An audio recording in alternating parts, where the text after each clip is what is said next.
సుమతికి పెళ్లి సంబంధం రావడంతో ఆనందంలో మీనా. సుమతిని అవమానించిన రోహిణి చెంప పగలగొట్టిన మీనా.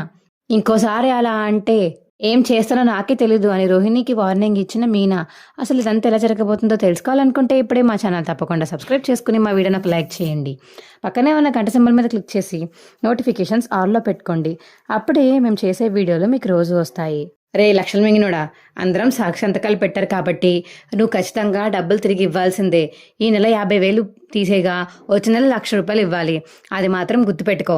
అర్థమవుతుందా అనిక బాలు అనేసరికి ఇస్తాను లేరా, సాక్షి సంతకాలు పెట్టారు కదా, ఇక ఇస్తాను ఇవ్వకుండా చేస్తానా అని చెప్పేసి ఇక మనోజ్ అయితే రూమ్లోకి వెళ్ళిపోతాడు. వెనకట్లకి రోహిణి వెళ్తుంది.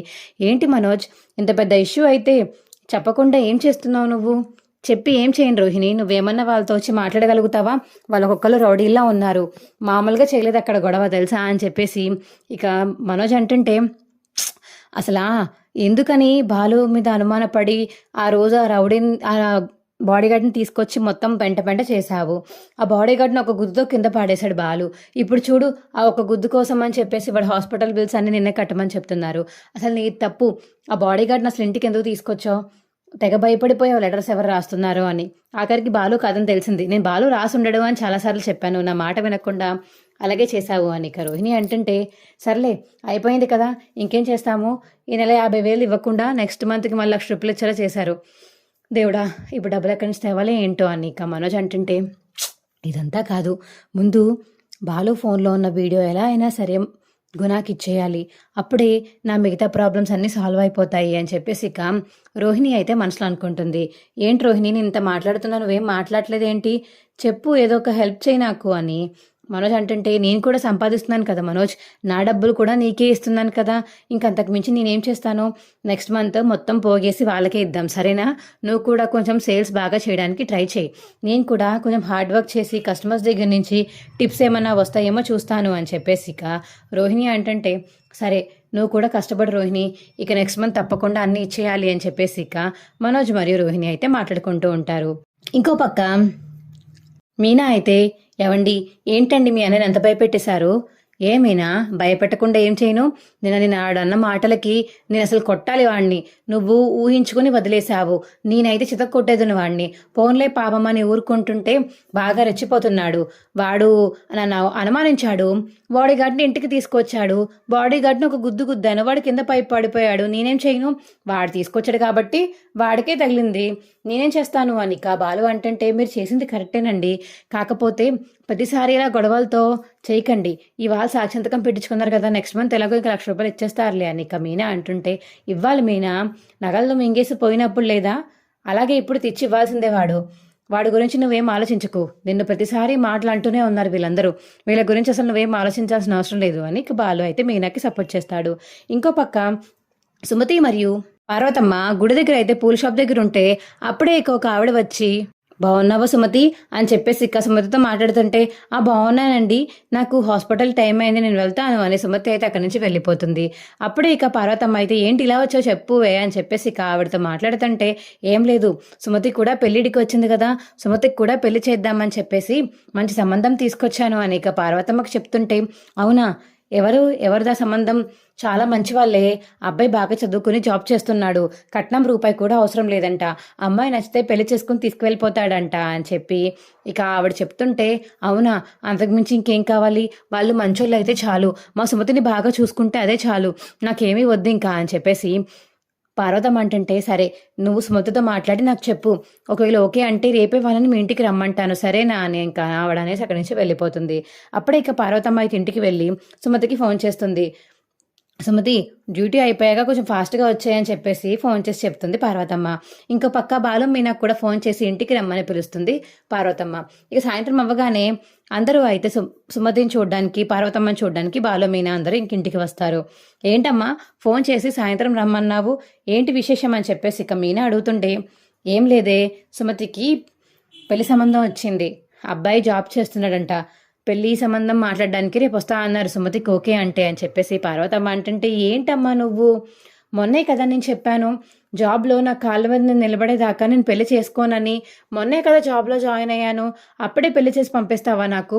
నాకు అప్పుడే చేసుకోవడం ఇష్టం లేదమ్మా అని సుమతి అంటుంటే, అలా కాదే, వయసులో ఉన్నప్పుడే చేసుకోవాలి. ఇప్పుడు వద్దు వద్దు వద్దు అని 30 ఏళ్ళు నెత్తి మీద వచ్చాక నిన్నెవరూ చేసుకోరు.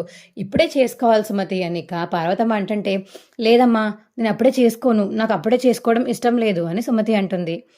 అని చెప్పేసి అక్కడి నుంచి వెళ్ళిపోతుంది సుమతి. అమ్మ మీనా, నువ్వన్న దానికి సర్ది చెప్పవే అని చెప్పి పార్వతమ్మ అనేసరికి, సరే అమ్మ నేను చెప్తాను అని మీనా అయితే లోపలికి వెళ్తుంది. అక్క నువ్వు నాకేం చెప్పకు, నేనేం విందలుచుకోలేదు. అప్పుడే పెళ్ళేంటక్క, నీకు పెళ్ళే 1 year అయింది, అప్పుడే నాకెందుకు పెళ్ళి? ఒక 2-3 years అయ్యాక చేసుకోవచ్చు కదా, డబ్బులన్నీ మంచిగా పక్కన పోగేసుకొని చేసుకోవచ్చు కదా. వాడు ఎవడికో నన్ను ఇచ్చి చేసేస్తే వాడు కట్నం వద్దకపోతే నాకెందుకు? నేను మళ్ళీ ఏమి ఇవ్వకుండా వెళ్తే నన్ను ఏదో ఒకటి అంటారు. అదే ఏదో ఒకటి ఇచ్చి వెళ్తే కనీసం ఈ మాత్రమన్నా తీసుకొచ్చింది అని చెప్పుకుంటారు కదా. ఇప్పుడు ఎందుకమ్మా నాకు పెళ్ళి, చెప్పక్క నువ్వే అని చెప్పేసి సుమతి అంటుంటే, తప్పమ్మా, ఏ వయసులో జరగాల్సిన ముచ్చట ఆ వయసులో జరగాలి. ఇప్పుడు నీకు పెళ్లి చేసేస్తామని చెప్పలేదు కదా, ఎంగేజ్మెంట్ చేసి పక్కన పెట్టుకోవచ్చు, ఒక 2 years అయ్యాక పెళ్లి చేయొచ్చు, దాందేముంది, సరేనా అని చెప్పేసి సుమతికి అయితే మీనా చెప్పడంతో సరే అక్క అయితే అని ఒప్పుకుంటుంది. అమ్మ సుమతి ఒప్పుకుంది, కానీ ఒక కండిషన్ మీద ఒప్పుకుంది.